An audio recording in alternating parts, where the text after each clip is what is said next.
If I told you that America was not built only on freedom, but also on the blood of the poor, hunger, and silenced voices, would you believe me? This is the question historian Howard Zinn raises in Chapter 3 of his book, A People's History of the United States. The chapter is titled, Persons of Mean and Vile Condition. This was a term used by British rulers to describe people who were poor, workers, landless, and those who dared to question the system. In simple words, ordinary people. Howard Zinn makes one thing very clear here. Early American history is not just the story of rich leaders and famous founding fathers. It is also the story of poor people who silently carried the weight of the system. In the 1700s America, poor farmers struggled desperately for land. City workers starved from hunger, while wealthy elites and rulers controlled all the power. And when poor people began to unite and raise their voices,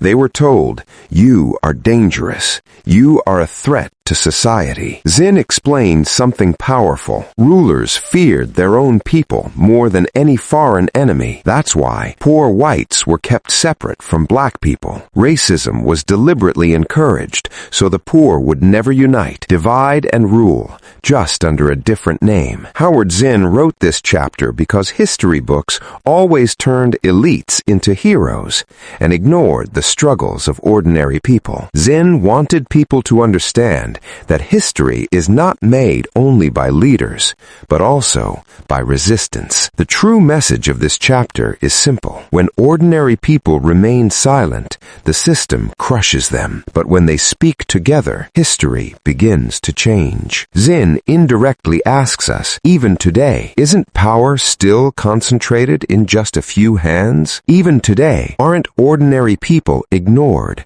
and labeled as mean and vile? History is not just the past, it is also a warning. This chapter reminds us, if history is written only by winners, the truth will never be complete. This is History in Minutes, where history is seen through the eyes of the people.